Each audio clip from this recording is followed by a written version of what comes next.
You're listening to the Fresh Hell podcast. Fresh Hell contains stories of a disturbing and often graphic nature and is intended for a mature audience. Please don't let your kids listen to this, or they might turn out like us.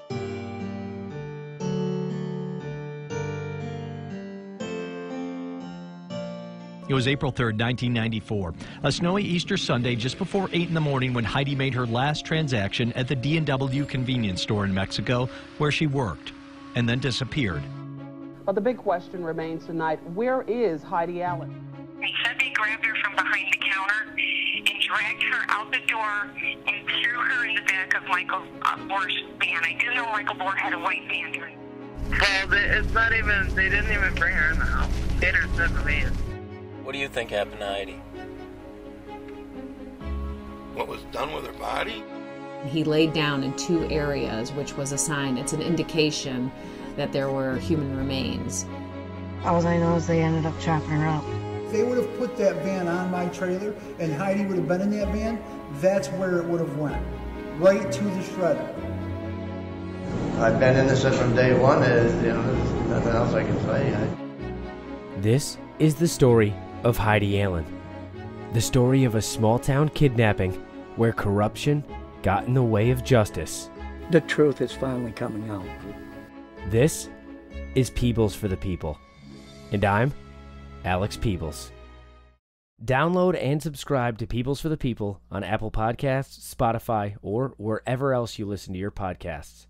Hi, I'm Annie from the US. And I'm Johanna from Austria, and you just heard the promo for Peebles for the People, and they really just published their season final, I think it was last week, and if you go there now, that means you have a lot of episodes to binge listen to, so please go and check them out. Sounds good. Also, we want to take a minute to say thank you to our new Patreon patrons. This is amazing. We really do. We can't tell you enough how much we appreciate your support. So, shout out to our new Patreon members who are Molly Mai, Lululand13, I know who that is, Christy Kelly, Heather Hardford, Stacy, Sticky Sounds Zine, Lacey Sperduti, Heather Schrei, Sintamani Crawford, Deborah Smetana, Belladonic Hazy Janelle, Kirsten Fest, Kara King, Colleen Backer, Allison Garant or Garant, Leslie Polito, Faith, and Aaliyah. Thank you so much. Yes, thank you so much for your support. We really do appreciate it, and we are overwhelmed, actually. We're now working on the 2nd episode about time traveling, which will be interesting. Not very scientific, though. No. Another shout out to our Hellion Jill, because she left us such a lovely message telling us that she and her husband, they rearranged date nights to Wednesdays, because way they can listen to our newest episode on their way to the restaurant. I think it's lovely, and I hope you're having a great evening. Yeah, I hope you have a very nice romantic date night tonight. We want to also wish my friend and one of our moderators in the Facebook group, Tammy, we want to wish her a very happy 1st anniversary. Yes, I hope you had a great year and many more will follow. It's all uphill from here. After 2020, It's just... We hope.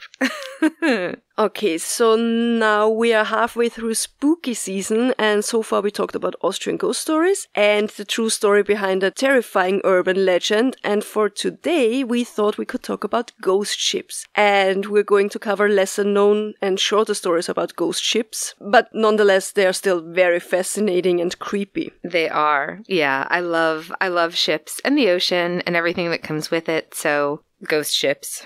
I mean, how could I not love a ghost ship, right? And I know probably a lot of you are thinking the Mary Celeste. And this episode will not be about the Mary Celeste. But don't worry, we're definitely going to cover that very famous ghost ship eventually. But today, for spooky fuckery season, we want to tell you 3 other stories about some lesser-known ghost ships. And we want to start with the Seabird, which is North America's first reported ghost ship. This all happened in 1750 off the coast of Rhode Island. The Seabird was a so-called brig. If you're not sure what a brig is, I looked it up just so I'd be sure to tell you exactly what it is, and it is as follows, according to Merriam-Webster. Quote, A two-masted sailing ship with square rigging on both masts is called a brig. Brigs were both naval and mercantile vessels. As merchantmen, they often followed coastal trading routes. However, ocean voyages were not uncommon, and some were even used for whaling and sealing. Naval brigs carried 10 to 12 guns on a single deck. In the 18th and 19th centuries, they served as couriers for battle fleets and as training vessels for cadets. Brigs of the early United States Navy won distinction on the Great Lakes in the War of 1812. Because square rigging required a large crew, merchant brigs became uneconomical, and in the 19th century they began to give way to vessels such as the schooner and the bark." End quote. And the Seabird was a merchant brig. It weighed about 300 tons, and according to one of the sources we found, it was owned by a man named Isaac Steele. The ship was expected to return to Newport, Rhode Island any day now, and indeed, one morning it was spotted in Easton Bay. Nobody seemed to be on the deck, which obviously was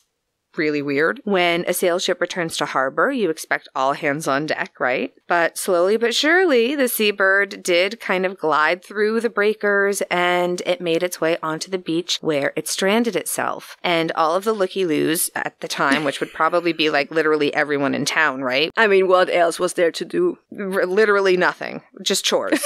And so, yeah, you know you're going to go look down at that ship that's beached itself, but everyone's looking and they're like, it's completely silent. Where is everybody? So then a few people ended up going ahead and boarding the ship to find out what was going on, and they found only 2 survivors on board, a cat and a dog. But that was it. Nobody else, dead or alive, could be found on board, and the cat and the dog were not talking. What else did they find while they were investigating the ship? So this is where it's weird. All of the cargo was there, stored securely in the ship's belly. The longboat was missing, and so you think, oh, right, okay, maybe something went wrong with the ship and the crew had to abandon the Seabird. But no. The ship was totally intact, completely seaworthy, no signs of any damage, the ship's instruments were all in working condition, and there was no sign of any kind of foul play or disturbance. In the captain's quarters, they found some coins in plain sight, so they knew the ship hadn't been robbed, and the last entry in the captain's log read, quote, "Brenton Reef sighted." Brenton Reef is located roughly 4 miles north of the shore of Newport and only a couple miles from Easton Bay. So really, really close. It could not have been long ago since Captain had made this entry, right? So yeah, it's just like everyone disappeared so fast, right? Yeah.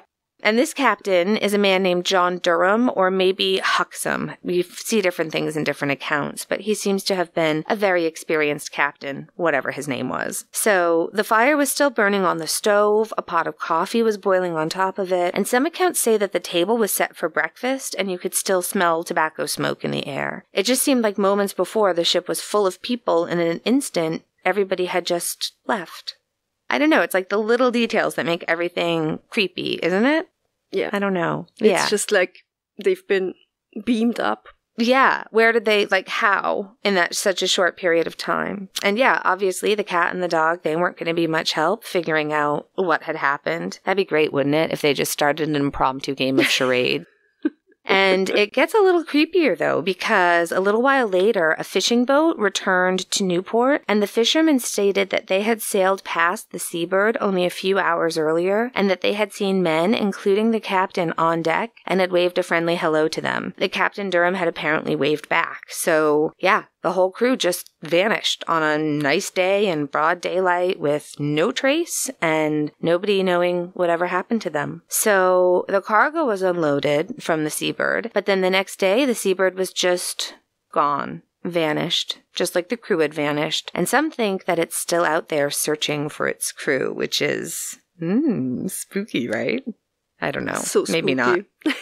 Maybe not really that spooky. I don't know. I think the part about the Seabird vanishing overnight is probably just lore, because what happened, or what most likely happened, is that the ship was then sold to another Rhode Island merchant by the name of Henry Collins, and he renamed her, which is completely understandable. If you've got a ghost ship, you're definitely going to change the name, right? And the Seabird became the Beach Bird. Not much of an imagination there, eh? Beach Bird. That's what my English family call me. Anyway, The Beach Bird undertook many, many more voyages under that name, but the part with the vanished crew is creepy enough without having a sentient ship out there looking for seamen. Now, that sounds wrong. There's a bank on Cape Cod that's called the Seamen's Bank, and it just seems wrong. All right. Now, that was not the last that was heard about the seabird, though, because many tales and witness accounts, I'm doing real big air quotes there, have been written over the decades, and the story of the seabird turned into one of those tales where it's really impossible now to distinguish fact from fiction. So dates change, the whole incident is suddenly set 100 years later than it really occurred, names change, the name of the captain as well as the name of the looky-loos on the beach all change, but it's a good story, and it's an especially good story for spooky fuckery season. And so therefore, I am now going to read you the story, The Lonely Ship, that was printed in the Sunday Morning Star, October 11th, 1885, page 3, The Lonely Ship. More than a century ago, an incident occurred which took finally the form of narrative and traveled from one generation to another bearing a perplexing name. One morning in the autumn of 1760, a square-rigged vessel under full sail appeared in the harbor of Newport. This created only the ordinary interest due to the arrival of a homebound craft, for the Seabird, commanded by Captain Huxham, was due at this time from Bristol, and no one felt any surprise at seeing her steer forward her port. The captain's friends assembled on shore to give him greeting. As they waited and gazed, they perceived that the ship, instead of altering her course for Narragansett Bay, was running directly toward the beach. What could it mean? Voices rang out, a warning of danger. No one replied. Nobody heard them. As the people looked, they were filled with astonishment. Not a man was to be seen on deck. On came the vessel as if steered by a ghostly hand, and struck the shore 6 yards from the spot where the group were standing. Boats were instantly put out to search into the cause of this singular proceeding. Not a human being was found on board the ship. Only a little dog of all the living creatures who embarked at Bristol remained in the vessel. A fire was still burning in the caboose, and there were signs that some preparation had been made for the breakfast. The captain's journal was in order, but the logbook was missing. The boats, too, were gone. A dressing gown lay at the foot of the stairs, as if hastily thrown off. No traces of violence or conflict were visible. Great was the mystery, many the conjectures as to its cause. Some supposed that captain and crew had been the victim of pirates, but then how to account for the orderly condition of the ship? Had the sailors, terrified by a squall, taken to the boats? Had there been any panic, and of what nature? It was easy to ask questions, impossible to answer them. No solution of the enigma could be found. People shook their heads when it was mentioned. Some believed that invisible hands had transported the crew to another sphere and had guided the vessel to its haven. Here was an instance which showed that we were surrounded and possessed by spirits. Only skeptics could flout testimony like this. Thus, for 60 years, the story lived, and the fate of Captain Buxom and his company remained an unsolved problem. Early in the year 1800, the ship Soldan of New York, commanded by Captain Henry Robson, ran on to the Falsterbo Shoals in the Baltic Sea, and being considerably damaged was taken to the Swedish port Ystad for repairs. During his stay, Captain Robson heard rumors of an old man, supposed to be an American, who led an eccentric life in the little town. The captain paid a visit to his countrymen, whom he found venerable of aspect and walking in the shadow cast in the passage of 80 years. Whether the fact that they were compatriots unloosed his lips, or that a guilty conscience felt weary of its burden, who can say? Speech seemed to him relief, and he related to Captain Robson the secret of his life. My name is Thomas Hanway. At the age of 19, I shipped with Captain Huxham on board the Seabird. My luck was bad. The captain seemed a stern man from the first. The mate I took a fancy to. He was a good-looking fellow, black-haired, black-eyed, rosy-cheeked, with white teeth, which he showed a good deal when he spoke or laughed. He had a dashing manner, too, that I liked. But after we had got to sea, he changed his ways. He grew sharper than the captain, sharp as a carving knife. I wondered how I ever could have thought him handsome. There was something in his speech that roused the evil spirit in me. He would turn round on a poor fellow and give a stab with 2 civil words. I never could tell how he did it. When I repeat the words, even to myself, I couldn't see what there was in him to make me feel pricked. But I knew too. 'Twas the mocking look in his face when he spoke. 'Twas his crafty smile that parted way from his white teeth, a smile that didn't mean goodwill to anybody. We had passengers on board, and they all liked Mr. Rundle. He could be very pleasant to them. He told stories and sang songs, and he had ways like a gentleman when he chose to put them on. We had 2 children on board. He amused them, was polite to their mother, and had long talks with their father, who was a sea captain going out to bring home a vessel of which he was a part owner. I heard him say that Mr. Rundle was a capital officer. Perhaps he was, but how he did swear at us poor fellows. If the boy's mother had known it, I don't think she would have had them listen to Mr. Rundle for fear they might hear words not good for them to know. But after all, we had a nice passage, pleasant weather, and a short run, and they made me forget the ugly things. I was young and strong and cheerful. I made up my mind that Mr. Rundle was to be obeyed so long as he was my mate. I made up my mind, too, that once back in New York, I wouldn't ship again with Captain Huxham. I think this resolve helped me to bear a good many hard words. In this, I believe I should have succeeded had it not been for Jack Hensdale, an English sailor who was always having trouble with Mr. Rundle. Hensdale was my watchmate, and I was doomed to hear continually his threats of vengeance against the man he hated. "You're a fool, Tom, to let him lord it over you so. He treats you like a dog. Why don't you turn on him and show your teeth?" I was tempted the next afternoon to follow Jack's counsel. I had asked to be let off duty. I had a bad headache and wanted to go below. Mr. Rundle looked at me with a mocking smile as I asked him to let me off. "Go to Sampson with your headache," he cried in taunting tones. He would have said to go somewhere else if Mrs. Bland hadn't been standing near. He looked as if he wanted to spit at and spurn me. Night after night did Jack threaten what he would do to Mr. Randall, but he never did it, and I began to turn a deaf ear to his promises of revenge. I got tired of hearing him talk on one subject, and I was thankful when we neared Bristol. Now my trouble was half over. I had borne my mate's cruel treatment coming out, and I could bear it going back, so I said to Jack. He swore at me and called me a greenhorn and a fool. As we were going into the harbor, fresh trouble arose between Rundle and the mate. Jack made some bold answer to Mr. Rundle, and the latter took up a rope's end to him. He dodged it, ran aft, and made as if he would jump into the water, but remembering he would lose his chest if he did this, he turned back and went to his work. As Mr. Rundle passed, he gave me some order. I despised him at that minute. I dare say I showed what I felt, for pretending that I didn't move when spoken to, he brought his fist down on me like a trip hammer. It was hard to keep up courage under such treatment. When I reflected that I should have to bear this, and worse perhaps, on the voyage back, my good resolutions faltered. Jack was always at my side to nurse my wrath and to tempt me. He said there wouldn't be any passengers going back, and that the mate would treat us like brutes. "Quit the vessel," he said. "Come with me, and I will show you where to get gold. We'll leave these fellows and live like princes." Jack was a serpent in human form. I listened to his words, gave up my struggles, adopted his evil counsel, and tried to desert with him, but our plan was thwarted. Some of our messmates got wind of it and betrayed us. We were taken prisoners, handcuffed, and put on board the Seabird just as she was on the point of sailing. Jack showed fight, but he was soon overpowered by 2 strong men. "Curse our luck," he said, as he felt himself a captive. The captain and the mate seemed like evil spirits. No pity had they in their hearts for poor tars who had borne insult and cruelty till they could bear it no longer. I know we were deserters and deserved punishment, but we didn't deserve to be mocked at always. Mr. Rundle would cut a joke at our expense every time he passed us. The captain made his jibes too, and the crew smiled and winked till I hated every one of them. I had got to be a bad fellow, but I grew worse. It seemed as if the mate showed more malice every day. Jack didn't appear to mind his language, but when we were together he would swear revenge and vow to throw the mate overboard. One night I was at the helm. A rough sea was running, and I couldn't prevent the ship from pitching heavily. Mr. Rundle gave me bad words, which raised my blood. Just then the foresheet slipped, and he ordered Jack to haul it aft. Jack said he couldn't do it alone. The mate went forward to lend a hand. In another minute, the man that had made both of us miserable was battling with the sea. 'Twas a black night, black enough for any deed. I can see now just how the sky looked, not blue but slate color. Every star seemed like a staring yellow eye. They all winked as if they would pierce my soul, but I cared for nothing, even when the mate's calls for help should have touched my heart.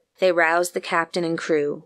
All flocked on deck. Cries of murder filled the air. Hensdale and I were knocked down, secured, and confined. Our doom was sealed. We both felt sure of that from the first, but we were not long left in ignorance of our future. The captain visited us every day and assured us often that we should be hanged as soon as we got into port. Not a word of comfort fell from his lips, nor a ray of pity beamed from his eyes as he told us what we had to expect. It was through him that Satan visited me. I no longer cared for what I did to anybody. One idea filled my mind, that of saving my life. Why should Jack and I let the captain reach land if he was going to tie us to the rope's end when we got there? I was determined against it. We began to try our irons to see if we could slip them off. For some time it was impossible, but by dint of working we managed to get them on and off again. This was the first step toward freedom. We were nearing New York rapidly. The captain paid us a visit and grinned spitefully as he told us we would be in jail before 12 o'clock the next day. The time for acting had come. We slipped our irons and went on deck. All is confusion in my mind as I try to remember what followed. I know that captain and crew were sent to their last account. One murder had seared my conscience. The others were easy, but I didn't lift my hand against the captain. Thank God for that. Neither did I lift a finger to help him. As I said before, my mind is in a whirl when I think of the bloody business which made the day black as a pit. Two natures were in me, my old self and a devil, and since I had been treated like a dog, the devil had swamped Tom Hanway. The dreadful work was finished, and Hensdale and I were masters of the ship. We had our liberty, but what should we do with it? How escape the justice awaiting us on shore? We could not return to Newport without our captain. That would be a confession of crime. We could not enter any other harbor for the same reason. Who would believe any lies about fever, or plague, or pirates? No, we would not make any port. We must abandon the Seabird and take ourselves away from ugly questions. When we came in sight of Block Island, we got into our rowboat and pulled toward land, leaving the vessel to her fate. We lay in the offing until dark. Then we landed. All signs of scuffle had been removed from the deck. We must complete the mystery and make away with the longboat. We loaded it with heavy stones, towed it into deep water, drew out the plug, and sunk it. Then we pulled for shore, landed, and sent our boat adrift. That could tell no stories. We were safe. We took the first road westward and walked all night. I felt like one stunned. Yesterday seemed like a horrible dream. Where was my joy at finding myself free at my own master? If it had not been for Hensdale at my side, I should have thought I was dreaming still. We walked for miles without speaking a word. Jack seemed the same as ever, but he saw I was downcast and didn't trouble me with talk. About sunrise, we found ourselves within a few miles of Stonington. Here we separated. Jack divided with me a sum of money taken from the captain's desk. Cheer up, old fellow, and good luck. We'd better part. It won't do for us to be seen together. I know what fortune is waiting for me. There are brave men down in the Gulf who make money easy enough. They've asked me to join 'em. Now's my time. A rover's life isn't so bad. Gold, spices, silks to be had in plenty if a fellow's got pluck. Go with me, Tom, or join me later. We mustn't keep together here. I have enough of rover's work, Hensdale. Come, don't be downhearted. You'll do. But, speaking low, you've got to take care of yourself. Good luck, Tom, and if you won't join me, goodbye. He wrung my hand and was gone. I never saw him again. I had the luck he wished me. I found a sloop bound to New York. I took the passage to her, though I felt I was treading close to danger. But I didn't stay in New York. As soon as I got there, I heard that a vessel had arrived in Newport without a man on board. It seemed as if punishment was really all for me. I didn't wait to hear anything else, but shipped for Copenhagen. From there I came to Ystad, where I have passed many years. I learned the Swedish language, and soon found enough employment to maintain me. Ever since that dark night and dreadful day, I have lived an honest man. There are times when I think God may forgive me, and that an innocent life of 60 years may weigh in his sight against the sins of my youth. May I ask why you tell me this horrible tale? Inquired a young man who had listened to the above recital. Because you say you are going to be a sea captain, and I want you to know something of the injustice shown towards sailors, also the results arising from their cruel treatment. They are rascals, villains, criminals. Yes, and who help make them all these? Do you think I shall turn into a tiger when I go to sea? You will have power, and power is everywhere a danger. And you will have a mate. I don't believe one word of the story. The account was found among Captain Robson's papers after his death. And that's that story. He's very whiny, isn't he? He's a quejona. He complains a lot. I think it's creepy. Yeah. Yeah, it's possible that there was just a coup. And, I mean, that's probably the most plausible thing, really, isn't it, for everyone to have... Yeah, but, there were no signs of any struggle on board. Nothing. No, I know. Well, they say in the story, it says that they cleaned it all up to make it look so it wasn't suspicious. It's true, yeah. They would have had to have done it, just two people, against how many? Yeah. And then there's no bodies ever found. Nobody ever washes up on shore. Yeah. Nowhere. Yeah, what'd they do? Just like sneak around and just shove people overboard? I mean, that would do it. Yeah. Oof. I think, Annie, it was aliens. It could have been. I mean, yeah. And the aliens were not interested in the cat and the dog. No. Who wants to hurt a cat and a dog? Well, it's possible. They think a lot of aliens. There's a whole, UFOs under the ocean thing, too. That's kind of interesting. So, who can say? It's creepy, though. It's creepy. Yeah. All right, I would like to tell you a story that always fascinated me, and that's the tale of the Octavius. That's a 3-masted schooner used as a merchant ship, and this eerie tale is set in the 18th century. So the Octavius is leaving London, heading to China with some unknown cargo, I don't know, and on board not only the crew, but according to some sources also the captain's wife and the captain's son. So they make their way to China, where they are arriving safely 1 year after their departure. They unload their cargo, and I'm pretty sure that they load up on products, because why would they want to not use that cargo space? Right. And so they probably fill up on goods and supply, and they are ready to make their way back to Europe. And the weather was unusually warm for the time of the year, which was fall of 1762, so the captain decides to sail the Northwest Passage. Ooh. I always find the stories about the Northwest Passage so intriguing, but geology.com says about the Northwest Passage, quote, "What is the Northwest Passage? The Northwest Passage is a sea route that connects the Atlantic and Pacific Ocean through the Canadian Arctic archipelago. In the past, the Northwest Passage has been virtually impassable because it was covered by thick, year-round sea ice. However, in recent years, climate change is allowing commercial traffic to pass through the Arctic via this once impossible route. The benefits of a clear Northwest Passage are significant. Ship routes from Europe to Eastern Asia are 4,000 kilometers or 2,500 miles shorter. Alaskan oil could move quickly by ship to ports in the eastern United States. The vast mineral resources of the Canadian North will be much easier and economical to develop and ship to market. The economic value of a short route connecting the Atlantic and Pacific Oceans was appreciated early. The Spanish referred to this route as the Strait of Anyan.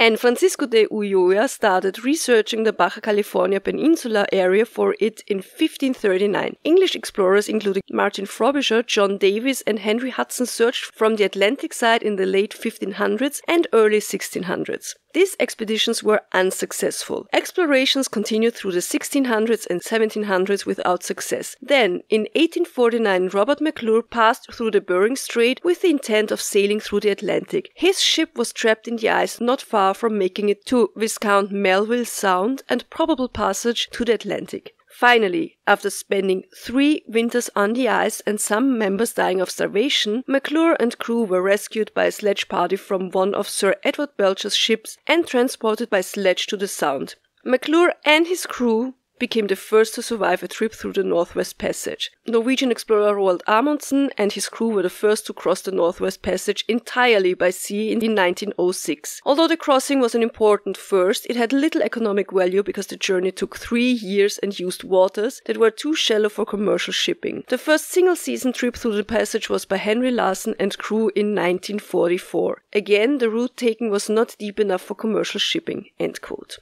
So, yeah. The aforementioned Robert McClure was looking for the Lost Franklin expedition, by the way. I have mentioned that one in another episode. I don't remember in which episode was I talking about it. It's the expedition of the 2 ships, the Terror and the Erebus, under the command of John Franklin. Remember, Annie, that I said I want to do an episode?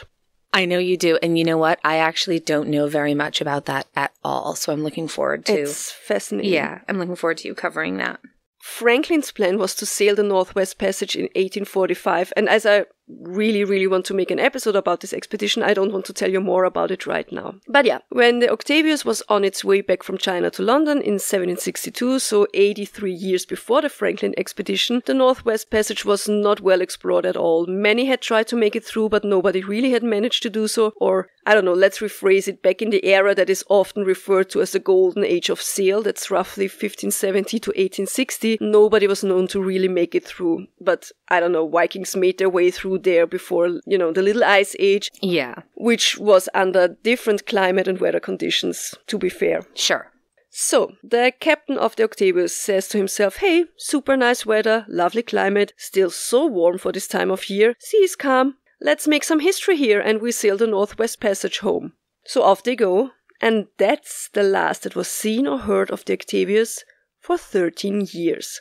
So we are now in 1775, 11th of October 1775. The whaler Herald was trying to catch some whales just west of Greenland when they spot a ship, a 3-masted schooner, drifting aimlessly through the waters. The ship appeared to be abandoned, nobody could be seen on deck, the sails were torn, and what was left of the sails was barely hanging on to the mast. The captain of the Herald sends a couple of his men over to see what's going on, because, maybe there are still people on board and they need help. So the men board a longboat and make their way over, and as they get closer, they probably can read the ship's name, Octavius.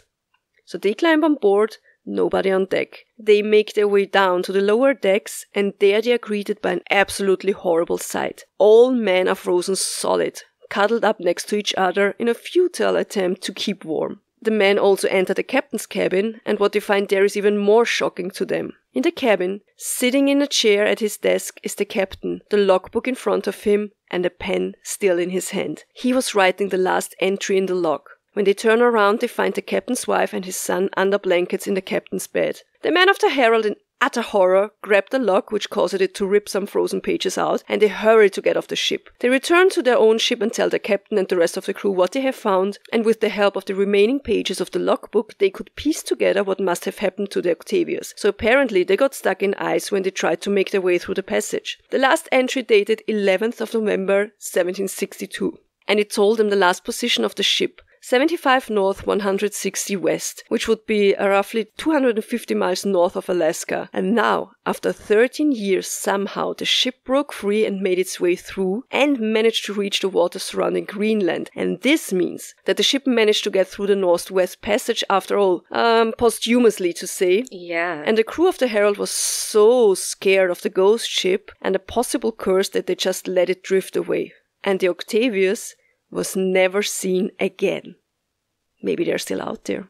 This one is scary. I mean, imagine you're entering a ship and you find everybody just frozen to death. Yeah. It reminds me of one of my favorite terrible disaster movies, which is The Day After Tomorrow. And that flash freeze where everybody's just, yeah. But that's the thing that's so strange about it to me, because if they really did find the captain, for example, finding all the men cuddled together makes sense. And finding the captain's wife and child, frozen in the bed, that makes sense. But the captain still sitting at his desk writing, that's the part that's ooh, if that were the case. I mean, a captain never leaves his position. Yeah. Yeah. No, that's creepy. I don't like that at all. Now, did the Octavius really exist, and did all of this really happen? Who can say? But it's a great story, right? Who can say?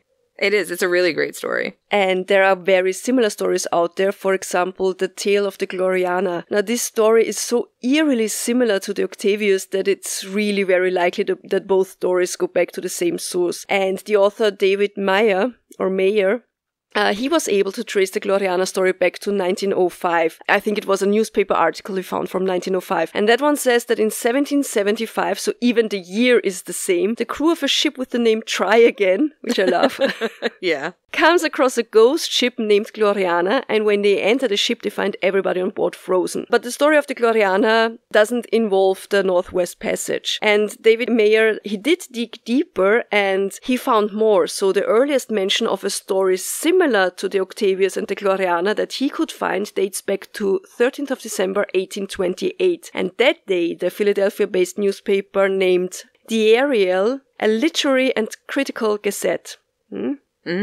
They printed an article with the title, quote, "The Dangers of Sailing in High Latitude," end quote. And in this article they talk about a Captain Warren from an unknown ship, and he and his men encounter a ghost ship. Quote, "Captain Warren's curiosity was so much excited that he immediately leapt into the boat with several seamen and rowed towards her. On approaching, he observed that her hull was miserably weather-beaten, and not a soul appeared upon the deck, which was covered with snow to considerable depth. He hailed her crew several times, but no answer was returned. Previous to stepping on board, an open porthole near the main chains caught his eye, and on looking into it he perceived a man reclining back in a chair with writing materials on a small table before him, but the feebleness of the light made everything very indistinct. The party, therefore, went upon deck, and having removed the hatchway which they found closed, they descended to the cabin. They first came to the apartment which Captain Warrens had viewed through the porthole. A tremor seized him as he entered it. Its inmate retained his former position and seemed to be insensible of strangers. He was found to be a corpse, and a green damp mold had covered his cheeks and forehead and veiled his eyeballs. He held a pen in his hand and a logbook before him, the last sentence in whose unfinished page thus, quote, 11th November 1762. We have been enclosed in the ice 70 days. The fire went out yesterday, and our master has been trying ever since to kindle it again, but without success. His wife died this morning. There is no relief. End quote. End quote. So here the crew is, I mean, they're still kind of frozen, but also molding. Well, they thawed a little bit. Yeah. Yeah, they thawed a little bit. And again, there's no mention of the Northwest Passage, but other than that, it's super similar. And of course, the dates. Yeah. But I think the whole part of the Northwest Passage from the Octavius story makes it so much more interesting, don't you think? Because it's a warning to those who seek to conquer nature. Yeah. And it also reminds me a little bit of the Titanic, because against better knowledge, doing something very dangerous out on the ocean. And ultimately it leads to the demise of the ship and everyone on board. Do you know what I mean?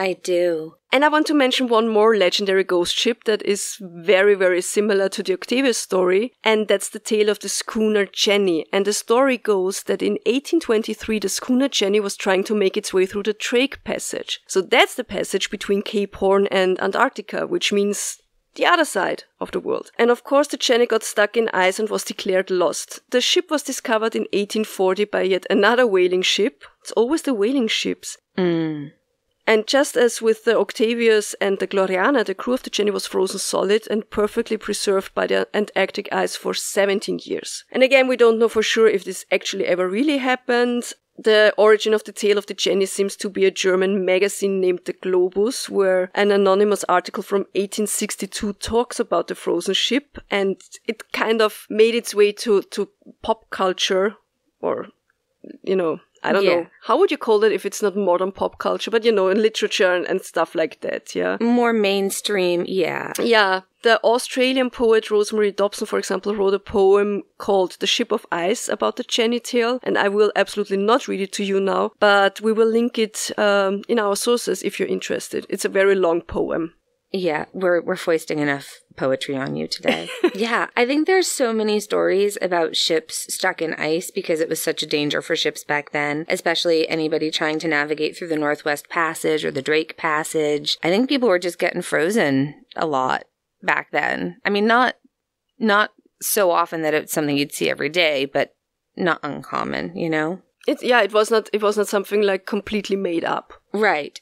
And like today, you would think, oh, well, that would never happen, but... Yeah. And there's another very famous ship, the HMS Resolute. Yeah, so that's another ship that went looking for the Lost Franklin expedition. Yep, they got stuck in the ice as well and abandoned ship in 1854. In 1855, the Resolute was then found drifting close to the Canadian Baffin Island. That's 1,200 miles or 1,900 kilometers from where they had abandoned the ship. It's so fascinating how these ships then can break free once the temperature rises enough, and they drift such a long distance without anybody on board steering it or maintaining it. Yeah, that's a really seaworthy ship, right? See, now I'm wondering how many ghost ships were there that we just never saw that eventually went down in a storm.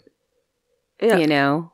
It's creepy to think about, really. But yeah, so that the whaler George Henry, under the command of James Buddington, he encountered the drifting Resolute on September 10th, 1855. And in the October 1856 issue of the New York Journal writes, quote, "Finally, stealing over the side, they found everything stowed away in proper order for desertion. Spars hauled up one side and bound, boats piled together, and hatches closed. Everything wore the silence of the tomb. Finally reaching the cabin door, they broke in and found their way in the darkness to the table. On it, they accidentally turned on a box of lucifer matches. In a moment, one was ignited. The glowing light revealed a candle. It was lit, and before the astonished gaze of these men exposed a scene that appeared to be rather one of enchantment than reality. Upon a massive table was a metal teapot, glistening as if new, also a large volume of Scott's Family Bible, together with glasses and decanters filled with choice liquors. Nearby was Captain Kellett's chair, a piece of massive furniture over which had been thrown, as if to protect this seat from vulgar occupation, the royal flag of Great Britain." End quote. The Resolute was then brought back to England, and it served until 1879 in the Royal Navy. After the ship's retirement, 3 very famous desks were made from its timber. One small writing desk, the so-called Grinnell desk, was gifted to the widow of Henry Grinnell. Henry Grinnell was a merchant and philanthropist from Massachusetts who was one of the most generous donors for expeditions that were looking for the lost Franklin expedition. A second table was commissioned by Queen Victoria herself, and it is still part of the British Royal Collection. And the third desk, where did that one end up? Many of our U.S. hellions might already know that it was gifted to U.S. President Rutherford B. Hayes in 1880. Since that day, the so-called Resolute desk has been used by almost all U.S. presidents. Only LBJ, Richard Nixon, and Gerald Ford did not use the desk made from the wood of the famous ship. And while most presidents use the desk in the Oval Office, there have been others like Dwight D. Eisenhower who preferred to use it in their private study. There is a replica of the Resolute desk at the JFK Presidential Library in Boston. It's a really great spot to visit if you've never been. It is closed, I believe, throughout the end of the year because of COVID, but definitely go check out their gift shop online, where I think for around $7,000 you can get your own replica of the desk. So, yeah. I love it how history always keeps intertwining, you know what I mean? It's so great. I love it. It's great. But not too creepy. We've digressed a little bit from the creepy Fit for Halloween ghost ship tales. And that is why we would like to end this episode with one of the most famous ghost ships, a real ghost ship in the literal understanding, which is the Flying Dutchman. Johanna, would you like to quickly recap the story of the Flying Dutchman? So some of you might know the infamous ghost ship from Pirates of the Caribbean. Others might know it from the Wagner opera, right? Mm-hmm. Also, if you're a lit major, you might think of the more well-known Rime of the Ancient Mariner by Samuel Taylor Coleridge, which was inspired by that. Yeah, so many stories, but it's all based on a European maritime legend about the Dutch captain who is cursed to sail the 7 seas for all eternity until Judgment Day, I think. Mm-hmm. It's not the same in all stories. Sometimes he makes a pact with the devil if the devil lets him sail the Cape Horn, I think. No, the Cape of Good Hope. I'm not sure which one. And another time, I think he's playing dice or poker and he loses his soul. Yeah, so he's cruising the 7 seas for all the time, and whenever ship's crew see the Flying Dutchman, it means imminent danger or probable doom. And I read a really interesting article a while back where it says that the Flying Dutchman was seen by so many seamen over the centuries, and there's a scientific explanation for that. I read an article where it says it's a Fata Morgana out on sea. Oh, okay. That's interesting. I will try to find the article. It's really interesting. Yeah, definitely. So Annie's lovely smooth voice will now read to you the poem The Flying Dutchman by John Boyle O'Reilly, who, by the way, was JFK's favorite poet. Bringing it back to JFK. I'm actually wearing JFK socks right now. They were my mom's. Really? I'm literally wearing my mom's JFK socks right now that I bought her at the gift shop of the library. So I am going to read you again one last long poem, but before that, we want to thank you again for listening, ask you to please leave a review, and as always, if you're going through hell, keep going. Tschüss. Bye. The Flying Dutchman by John Boyle O'Reilly. Her captain was a stalwart man, an iron heart had he. From childhood's days he sailed upon the rolling Zuyder Zee. He nothing feared upon the earth, and scarcely heaven feared. He would have dared and done whatever mortal man had dared. He looked aloft where high in the air the pennant cut the blue, and every rope and spar and sail was firm and strong and true. He turned him from the swelling sail to gaze upon the shore.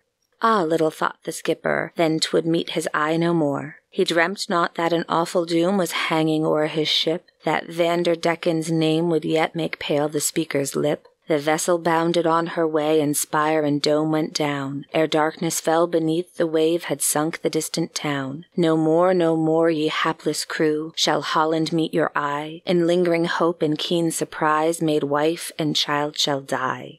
Away, away the vessel speeds, till sea and sky alone are round her as her course she steers across the torrid zone. Away until the North Star fades, the Southern Cross is high, and myriad gems of brightest beam are sparkling in the sky. The tropic winds are left behind, she nears the Cape of Storms, where awful tempest ever sits enthroned in wild alarms. Where ocean in his anger shakes aloft his foamy crest, disdainful of the weakly toys that ride upon his breast. Pierce swell the winds, and waters round the Dutchman gallant ship, but to their rage defiance rings from Vanderdecken's lip. Impotent they to make him swerve, their might he dares despise, as straight he holds his onward course, and wind and wave defies. For days and nights he struggles in the weird unearthly fight. His brow is bent, his eye is fierce, but looks of deep affright. Amongst the mariners go round, as hopelessly they steer. They do not dare to murmur, but they whisper what they fear. Their black-browed captain awes them, 'neath his darkened eye they quail, and in a grin and sullen mood their bitter fate bewail. As if some fierce rider ruthless spurs a timid, wavering horse, he drives his shapely vessel, and they watch the reckless course. Till once again their skipper's laugh is flung upon the blast. The placid ocean smiles beyond, the dreaded cape is past. Away across the Indian main the vessel northward glides. 1,000 murmuring ripples break along her graceful sides. The perfumed breezes fill her sails, her destined port she nears. The captain's brow has lost its frown, the mariners their fears. Land ho! At length the welcome sound the watchful sailor sings, and soon within an Indian bay the ship at anchor swings. Not idle then the busy crew, ere long the spacious hold is emptied of its western freight and stored with silk and gold. Again the ponderous anchors weighted, the shore is left behind. The snowy sails are bosomed out before the favoring wind. Across the warm blue Indian Sea the vessel southward flies, and once again the North Star fades, and austral beacons rise. For home she steers, aye she seems to know and answer to the word, and swifter skims the burnished deep like some fair ocean bird. For home, the merry crew with gladsome voices cry, and dark-browed Vanderdecken has a mild light in his eye. But once again the cape draws near, and furious billows rise, and still the daring Dutchman's laugh the hurricane defies. But wildly shrieked the tempest ere the scornful sound had died, a warning to the daring man to curb his impious pride. A crested mountain struck the ship, and like a frightened bird she trembled 'neath the awful shock. Then Vanderdecken heard a pleading voice within the gale. His better angel spoke, but fled before his scowling look, as mast-high mountains broke around the trembling vessel, till the crew with terror paled. But Vanderdecken never flinched, nor 'neath the thunders quailed. With folded arms and stern-pressed lips, dark anger in his eye, he answered back the threatening frown that lowered o'er the sky. With fierce defiance in his heart and scornful look aflame, he spoke, and thus with impious voice blasphemed God's holy name. Howl on, ye winds, ye tempests, howl, your rage is spent in vain. Despite your strength, your frowns, your hate, I'll ride upon the main. Defiance to your idle shrieks, I'll sail upon my path. I cringe not for thy Maker's smile, I care not for his wrath. He ceased.